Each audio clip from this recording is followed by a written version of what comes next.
The powerful Santa Ana winds that fueled a 5-day fire siege across Southern California this week began to ease Friday, but the destructive toll of the blazes continued to grow and firefighters will remain on high alert through the weekend.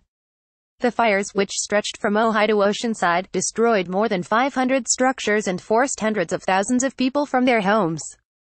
The smoke created air quality problems that officials said reached unprecedented levels in some areas. As hot, dry Santa Ana's faded, officials warned that breezes from the ocean could pick up, changing the direction of the flames, placing fire crews at higher risk of getting caught without an escape route. A red flag warning, a combination of extremely low relative humidity and wind speeds that indicates a serious threat if a fire were to occur, is in effect through Sunday evening, said Tom Fisher, a meteorologist with the National Weather Service in Oxnard. President Trump on Friday approved a California emergency declaration, ordering federal aid to the area and putting the Department of Homeland Security and the Federal Emergency Management Agency in charge of relief efforts.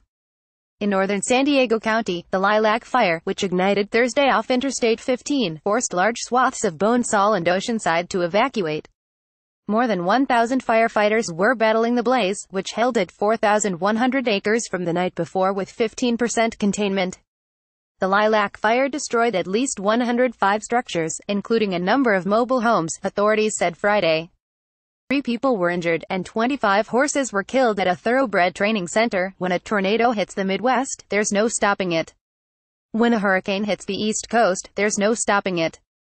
When the Santa Ana winds come in, there's no stopping them, said Kendall Bortisser, a spokesman for the California Department of Forestry and Fire Protection in San Diego. In Los Angeles County, firefighters on Thursday night took advantage of the calmest winds they had seen in days. The 15,619-acre Creek Fire near Sylmar was 70% contained as of Friday night. At least 56 residences and 49 other structures were destroyed and an additional 45 residences and 25 other structures damaged. The 475-acre Skirball Fire in Blair was 50% contained. 6 houses were destroyed. The Thomas Fire in Ventura County was still the largest, spanning 143,000 acres from Santa Paula to the coast, with significant growth north of Ojai. It was 10% contained as of Friday night, and had destroyed 476 structures. More than 87,000 people had been evacuated because of the Thomas Fire alone. On Friday, the Ventura County Medical Examiner's Office identified a body found at the site of a car accident on Wheeler Canyon Road on Wednesday night as 70-year-old Virginia Pesola of Santa Paula, the only death in the Thomas Fire to date. She died of blunt force injuries with terminal smoke inhalation and thermal injuries, officials said. The death is being investigated by the California Highway Patrol and the Major Crimes Unit of the Ventura County Sheriff's Office. Besides the flames, there was another major issue for residents to contend with: terrible air quality. Pollution in Ojai was off the charts, said Phil Moyer, an air quality specialist with the Ventura County Air Pollution Control District. It's the highest reading we've seen.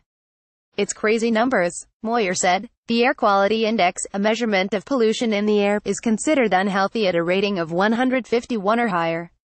The worst category is hazardous, and covers ratings between 301 and 500, according to the Environmental Protection Agency. Pollution levels in Ojai have been averaging over 500, with smoke from the Thomas Fire trapped by the mountains that encircle the mountain town, Moyer said. Especially now that the Santa Anas have died down, there's nothing to push the smoke out of the way, so it just kind of sits there, he said. At the Casitas Shopping Center in Carpinteria, just above the Santa Barbara County line, more than 100 people stood in a queue to pick up masks as smoke and ash filled the air.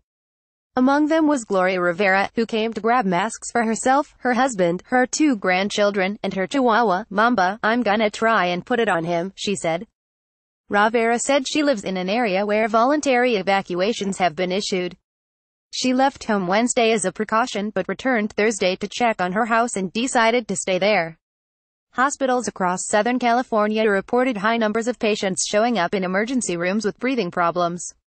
Health officials advised that people limit their outdoor activity, close windows, use air conditioning that recirculates inside air, and wear N95 masks outside, which can protect from harmful particles. On Friday afternoon, Jacqueline Mann, 29, sifted through the charred metal and debris where her house once stood, along with her brother Ben and her father, Roger. They were some of the first residents on their block in Ventura, near Villa Arroyo in Colina Vista, to return. They came back with one goal in mind: to salvage all the household items with sentimental value that they could. "I found another one," Jacqueline shouted to her dad. In her hand was a dusty ceramic pinch pot that her other brother, Dixon Man, made years ago in elementary school. "Oh, cool, sweet," her father responded. Lined on the side of their property were small items that the family had dug up that day, including Ben's childhood swimming medals. The family decided to spend their Friday digging after finding a Christmas ornament that belonged to Jacqueline. It had been hanging on the tree they had just decorated Monday.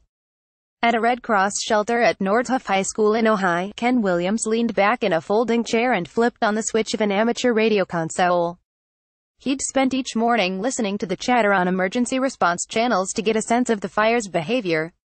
But something remarkable happened when Williams turned on the radio at daybreak Friday. "Silence, man, that's a good thing," said Williams, 71, who lives in an Ojai mobile home.